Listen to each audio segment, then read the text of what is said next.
Well, church, part 3 of this series, the conclusion, means that's the last time that you have to hear that sound anymore. So welcome to the last installment of the series, Making Monday Matter. Listen, before we jump into the content of part 3 of the message today, I want to just quick do a look back at how God moved last weekend at Encounter Church as these individuals took this courageous step of faith in showing the world they've been raised with Christ through the act of baptism. And I'm just so excited and so pumped. Can we just welcome these people one more time and celebrate these next steps of faith? Yes. It's so absolutely cool. And listen, if you missed out on last week, if you're wondering if this could be your next courageous step of faith, I want to invite you to go to encounterchurch.org/baptism and start that conversation today. All right, Making Monday Matter, part 1, we kind of established in A Case of the Mondays was the name of it, that work isn't just a good idea, that work is a God idea. Last weekend, part 2, Find Your Why, we said if you don't know the purpose of something, you're very likely to misuse or even abuse that thing. So we need to find our why. Today is like an honest acknowledgement that there's some parts of our jobs, all of our jobs, that we just don't like. And so today is this, what do you do? How do you face your Monday when you don't want to go to work on Monday, when there's just huge parts of your job that you just strongly dislike? So in preparation for today, I did a little research. I found a quote from an actress, well-known actress, who said, "The part of work that I absolutely don't like personally is house cleaning. That's the work. Because in house cleaning, you cook, you clean, you do the dishes, you put away laundry, and then 6 months later, you have to do everything all over again." I love that quote. One business owner took a group a tour of his factory, and he's kind of walking through and showing the tour group everything, and what they do and why they do it all. And somebody stops the tour and puts their hand up and says, "I got a question." "Yes, sir." "How many people work here?" And the owner of the factory kind of looks over at everybody. He turns back to the gentleman and he says, "I'd say probably about half." Yes, you got there. Awesome. This is nature of work is an honest acknowledgement of sometimes we can dress it up as much as we want, that there's a lot of parts of work that we just don't like. We just don't want to go to. In fact, it's fueling what a lot of researchers are now calling the Great Resignation. Otherwise, it's called the Big Quit, where people are leaving, statistically in higher numbers, leaving their jobs than any time before in our nation's history. Oftentimes, they're leaving without the next thing lined up. So that's how much they want to be out of it, because there's huge parts of our jobs that we just don't like. I know that in God's wisdom, in preparing me to be in this role as Encounter Church, as pastor of the church here, God decided to give me several jobs in preparation for today. One of them was a bartender. That really helps out. Another one is a meat cutter at a small butcher shop. The last one, I was an optical lens technician. I made glasses for about 3 years. I don't know if there's a joke in there about 2020 vision or the year, didn't see it coming. I don't know. But in God's wisdom, these are the weird jobs. And at every one of the weird jobs, there was parts of it that I just couldn't stand. Take the meat cutter thing. Everybody else loves fall. Fall is the time of year, the vibrancy of the colors on the trees and the crisp autumn air. I'm conditioned now to be afraid of fall, because fall means deer season. Fall means deer processing if you work for a butcher shop. And so fall means every day, no stop, just keep coming. In November, the animals just start piling up, and you can't win with the weather, church. Either it's freezing cold and you're out there and you can't feel your fingertips, which is a problem because you're supposed to do fine detail work with a very sharp object in your hand, or it's not cold and it's steamy warm and you're in a warehouse and you're incentivized to move these things along very, very quickly. At every job, there's part of it that we really, really just don't like. So what do you do when you don't like your job? I'm thinking especially for those of you who have or currently work at retail, Like, you guys are real frontline heroes because you have to put up with all of our frustrations and like the boiling point of the anxieties that we have in other parts of life and then just like taking it out on you all. I'm at the grocery store and I see in the checkout aisle, there's like a steak that's just placed on top of the candy rack.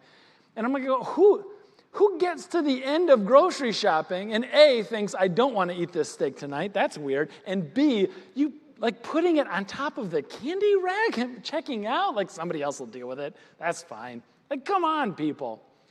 Other times, retail people, I saw a picture of a server who posted it online, and under the tip amount, it just says, here's a tip, smile more. And I'm thinking, somebody's going to get hurt around here as he's boiling, but these frustrations like boil over.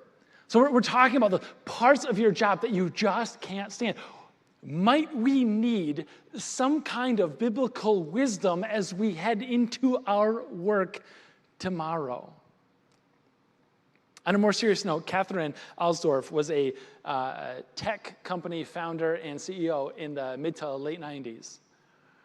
And she founded a company that was developing a quality product and delivering it on time. And people loved their job. They loved going into it, partly because it was in the dot-com boom in the 90s. And there's some valuations that are kind of coming along the line of their company, all of which they have stock options into. And the numbers that they're throwing around of this company were $200 to $350 million. She's like walking through the office. Engineers, executives are being treated like deity walking around on earth. It was a good time to work. And the dot-com boom in the 90s, some of you might remember, turned into the dot-com bust in 2000. And it's like overnight, this windfall just disappeared, gone. She had the unenviable task of trying to raise money during the dot-com bust. There was no round two funding. There was nobody to bail her business, even though it delivered, again, a quality product on time, which was rare. It was gone. Everything they knew was gone. She's a person of faith. She's a Christian, and she would talk to other CEOs. How do you incorporate faith at work? And I'd say, sometimes I would put a Bible on a desk, and people would ask me about it. Other times I'd pray for a good business climate, for profits that I could gather and then distribute and then give away to organizations and charities that could do valuable things with them. But what do you do when there is no longer a desk to put a Bible on? What do you do when there's no profits to distribute to organizations and charities doing God's work? What do you do when you don't want to go to Monday? When there's a toxic work environment? When there's just huge components of the job that you just don't want any part of? In our time together, we're going to explore some of the wisdom that God has for us heading into the Mondays, but I want us to be clear about this. As we're going to talk about this around two lines, is that I want you to know that you work for a boss entirely other than your employer, and that you work for a reward that's so much higher than your salary or your wage. Let's jump into the text this morning. I want to go to Colossians chapter 3. And we're going to a place where if you've ever loathed what Monday has for you, Colossians 3 is for you. Verse 23, you can follow along on the screen or in your Bibles. It says that whatever you do, Paul writes, work at it with all your heart, as working for the Lord, not human masters, since you know that you will receive an inheritance from the Lord as a reward. It is the Lord Christ you are serving. Okay, back it up. What do we read here in Colossians? Colossians is a letter that Paul wrote to the church in the city of Colossae. He didn't start that church. He's writing this letter to encourage them. Why would it be the case that they might need some encouragement? Fun fact for Colossae, for the people. Okay, maybe you don't think it's might not think it's fun. Bible nerds, we think this is fun. Revelation chapter 2 and 3, last book of the Bible, there's this outline of some churches that Jesus is addressing to the angel in the church of Philadelphia, Thyatira, Pergamum, Laodicea, which is right next to Colossae. He's writing to all these churches. This is a first century Roman mailing route hitting the major metropolitan areas in modern-day Turkey. Colossae is about in the exact geographic center of this region. Colossae does not get mentioned in Revelation 2 or 3. Colossae isn't worth being put on the mailing route. As a city called Colossae, organizational leaders would call this aspirational language. Colossae at no point was ever a colossus, an influential kind of city.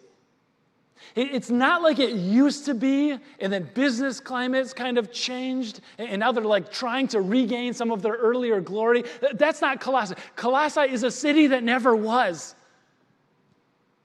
As we're talking about people, individuals, people in the room today, watching online, those of you at Fulton Heights, as we're talking about people who are displaced, or those of us who feel like we've never quite lived into what God has called us to live into, friends, there's a city to describe the state that you feel. It's Colossae. It's a city that never was. A city that asks, what are we doing still here? And we come back to that opening line and we break it down, verse 23, whatever you do.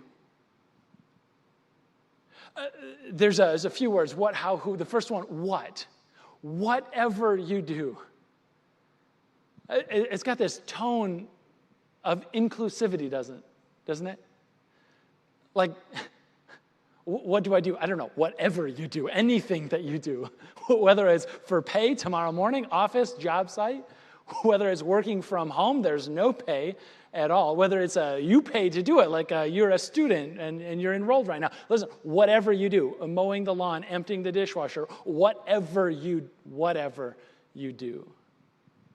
Okay, but I am in a place right now where my name badge might say, I don't want to be here. I'd rather be anywhere else. I studied and I trained for some kind of a job. I'm not in that job. And we hear Paul's echoing refrain, yes, whatever it is that you do, whatever it is that you're doing. We might have an image in mind about who he's writing to in Colossae. Paul breaks that with the verses immediately preceding this one. You see, because the unique contribution of Christianity on this landscape, and I would also say on the landscape of today, is that at the foot of the cross, the ground is level.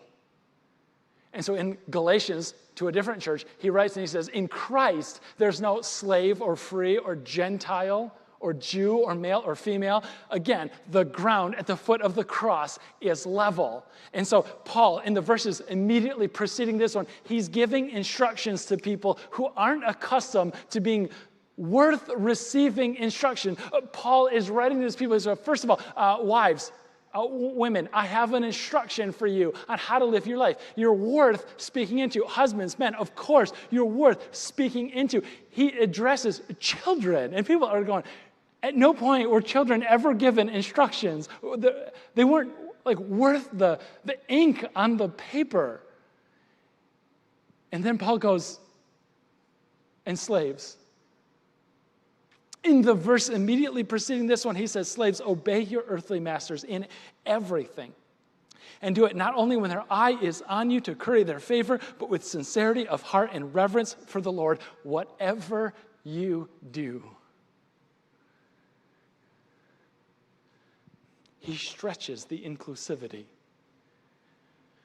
Now, just a note on that. When we say slaves, the idea that comes to mind isn't a uniquely American version of that. It's 18th, 19th, 20th century kind of slavery. The picture that comes to mind is kidnapping people from their homes, forcibly moving them to a new place, a new continent, and then abusing them in that place and treating them as property. It was a unique form, it was a unique institution 2,000 years ago when this was written. If you were one of the roughly 50% members of society who found themselves at one point in a state of indentured servitude or slavery, how you generally got there is probably that you accumulated a certain kind of debt that you could not pay off.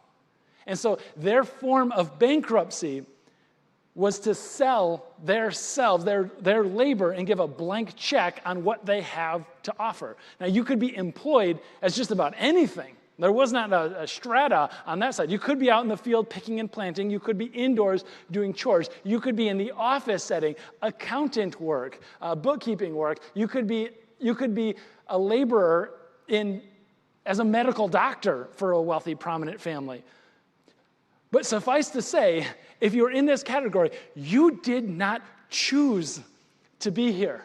You did not choose the kind of work. It was chosen for you.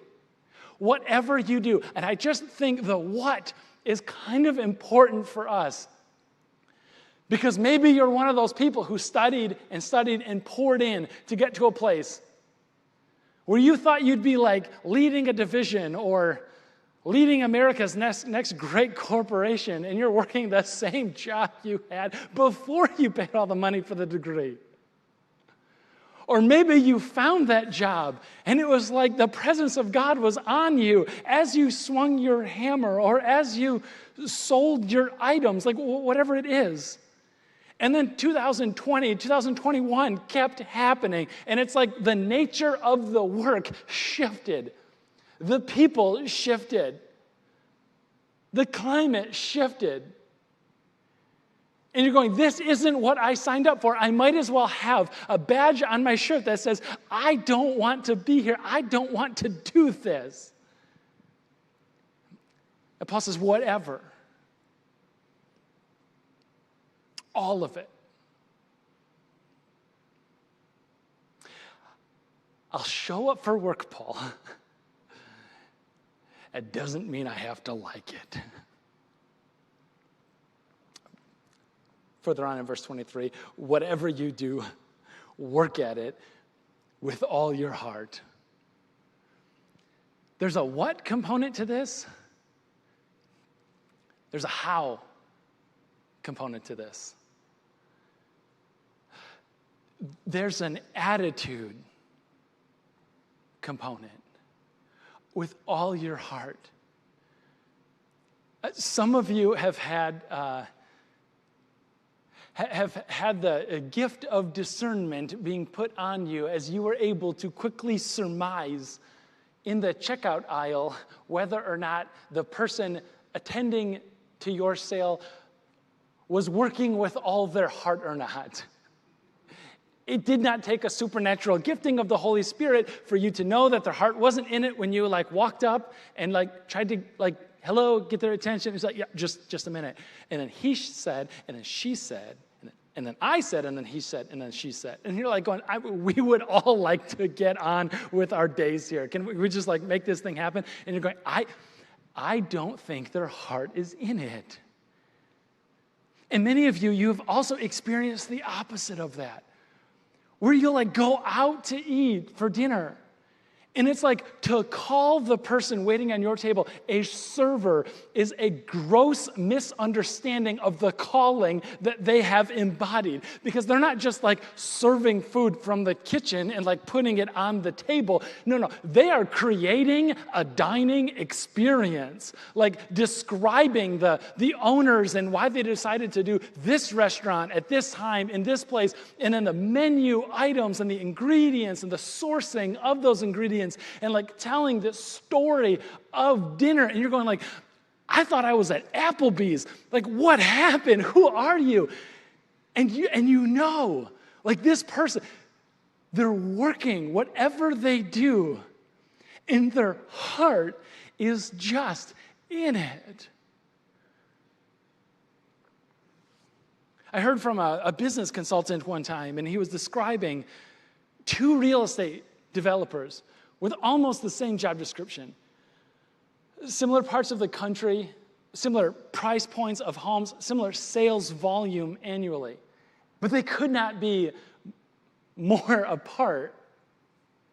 These two guys, the first guy, he just gets a spec sheet on a patch of property, and quickly a calculator simply calculates how many acres, how many houses, price per house, margin of risk, buy or not buy.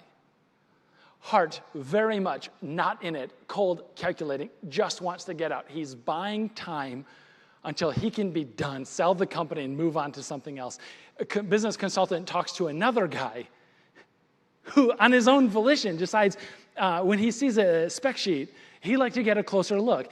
He rents a helicopter to fly over the property, and he's describing curved, winding streets so that kids can be outdoors and play more safely. He's describing how he likes to build front porches on the homes to kind of like lure the residents outside in the front yard so that this wouldn't just be a neighborhood, but it would be, in fact, a community where people would get to know each other. He starts to describe this moment, as he says, spiraling staircase as you enter the home. There's this moment, and he's like, what if one time a young woman is getting dressed for the dance of her life, and she walks down this staircase in her prom dress, and he's like describing this with a tear in his eyes, and he's going, I get to have a small part in that. Who do you want to buy a house from? Whatever you do, with all your heart, it makes a difference. You make a difference. But sometimes we don't recognize that. Because all of us, each one of us, have been lied to. And sometimes we know that it's a lie, and we tell ourselves that it's a lie, but the quirky thing about lies is that we kind of seem to believe them anyway. Fun example, some of the mistruths that I was taught as a kid is that if you go outside with wet hair, you'll catch cold. I was taught that you have to wait an hour before swimming after you eat lunch. Do you know how hard that is to endure as a kid? Like you have a sandwich and you're like, another hour? I mean, I was taught that if you swallowed gum, it would stay in your stomach for 10 years. Some of you are like, yeah. And you know what? These things I know are not true as an adult who can Google it and fact check this. But yet, I don't swallow my gum. And I'll bet you don't either. Because even though we know they're lies, they kind of find a little root, a little home inside of our bones. And the father of lies, the devil himself, has found a way to like sneak this mistruth, sneak this lie into your Monday that says what you do doesn't matter. The work you do doesn't have significance, eternal or otherwise. Her work matters. Your work doesn't, though. And we've believed the lie. I think it's time to listen to this voice of Jesus to tell us whether you built the office, administer the office, you're a receptionist at the office, a sales clerk at the office, or you clean the office, your work matters. It has significance. There's meaning in your work today. And if we can't see the meaning in the work today, there's preparation for tomorrow. Sometimes it's not necessarily just the meaning today. Sometimes it's what God is going to do with it on into the future. There's a true story of a young farmhand who had the task that nobody else wanted to, probably because of his 7 brothers that were all much more capable than he was. So when it came time to watch the animals, it was always his job to watch the animals, just hanging out with them 24/7, camping out with them every single day. And there's nothing to do at all. And so he's fashioning a rope with a little patch of leather at the end. He's picking up stones and he's just slinging them against the trunk of a tree. Again, again and again. When he gets tired of that, when he gets bored of that, he sits down. He's got a guitar-like instrument, and he's just playing chords, practicing, rehearsing. Who are you rehearsing for? Sheep? Stars? Who's your audience, David? But if it's worth doing with all your heart. And so he practices the chords until his fingers bleed. He slings stones at the trunk of a tree until he can hit that one knot every single time on repeat. And he's in preparation. He didn't know it then. It looked meaningless then, but he didn't believe the lie that it was meaningless, because there would be a time when he would be called down into a valley to face a giant taunting not only his people, but infinitely more important, his God. And he would walk into that valley when nobody else could defeat the giant, and he would slay him with the sling and that one smooth stone. And then when the time came, when the king was restless and tormented, and he was looking for a pleasant sound, it would be David's guitar, David's lyre that he would call for to calm his restless spirit. And just like that, David would be moved from the shepherd's field on into the royal court, and history would be changed as a result. Don't believe the lie that your Monday doesn't matter, that your work doesn't matter. God has meaning for you. You were made on purpose for a purpose. Today, in preparation for tomorrow. There's a what. There's a how. There's a who. I'm going to go to work. I'm going to put in my heart. But listen, you got to understand something. My boss doesn't deserve my full heart. And I think that you're right. She or he doesn't. But your Lord does. Again, 23, whatever you do, work at it with all your heart, as working for the Lord, not human masters. You tell yourself, we got a lot of names for my boss. Jesus isn't one of them. I hear God's name at work quite a bit. Dirk, it's not like how you say it on stage on the weekends. It's different. Whatever you do with all your heart as working for the Lord. Whether you drive the bus to pick the kids up for school, whether you teach at the school, whether you clean the school, whether you're a student at the school, as working for the Lord, not for people. I'd like to share this poem with you that I came across, where the author begins, "Father, where shall I work today?" And my love flowed warm and free. And then he pointed out a tiny spot and said, "Tend that for me." I quickly answered, "Oh no, not that. Why, no one would ever see. No matter how well my work was done, not that little place for me." And the word he spoke, it was not stern. He answered me tenderly, "Ah, little one, search that heart of thine. Art thou working for them or for me?" Nazareth was a little place, and so was Galilee. May we not forget that when God decided to step into the creation that he made, he didn't step into leadership at a Fortune 500 company. He didn't step into the throne room in Rome. He stepped into a cradle in the middle of nowhere and changed history from the outside in, because his work mattered.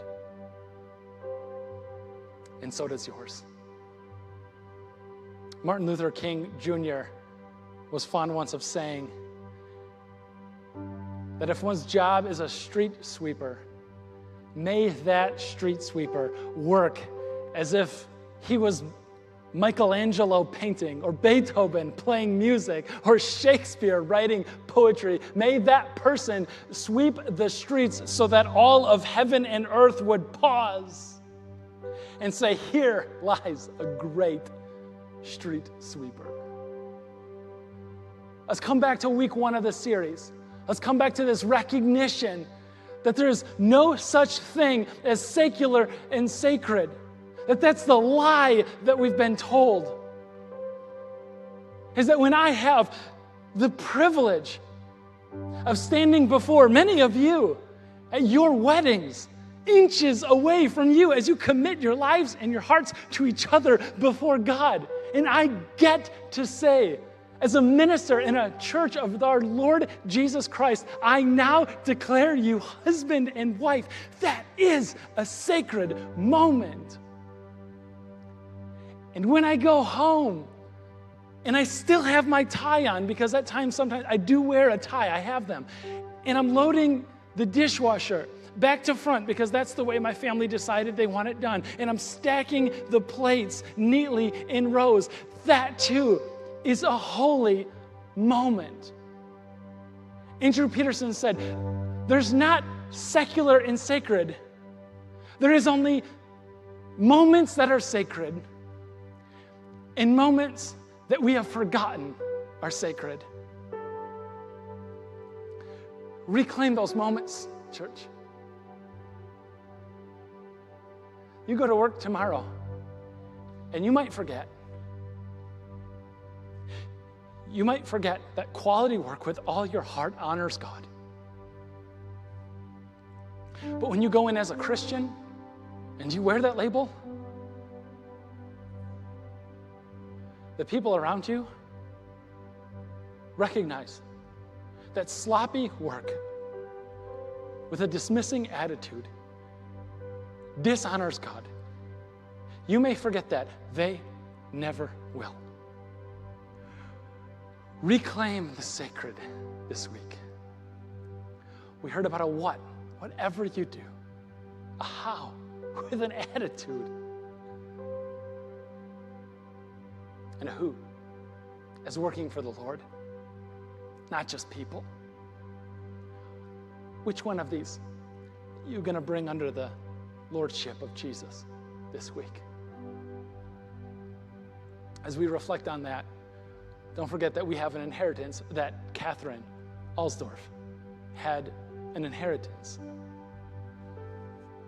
She writes, after the business closed, after she had the unenviable task of laying off each and every one of her employees, she said after that the staff, entirely on their own, made a plan to come in the following day for no pay to celebrate one another and the work that they had done.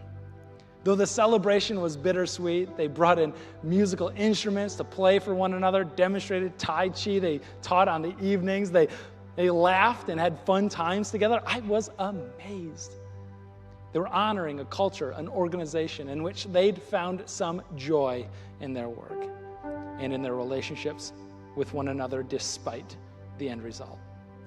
Eventually, I came to see that day as a glimpse of God at work, doing what God does, healing, renewing, and redeeming.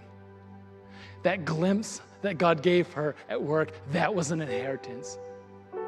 A tiny slice of heaven as a down payment in here for what is to come. The thing about an inheritance, you can't earn it. You can't work for an inheritance. God says that slice of heaven that's awaiting you, that's because you're family. You go to work tomorrow and you don't work for the approval of others. You work from a place from approval of God already. Because church, you and I, we're family. So brothers and sisters, I want to invite you to stand up as we pray to our Father in heaven. Our gracious God, we accept your invitation to be adopted sons and daughters, heirs and co-heirs with Christ. God, show us this week what it means to work with you with our whole hearts and the attitude that comes with that. To work not just for a boss or an employer, but one infinitely higher, to work for you directly, God. And may we receive your inheritance of heaven.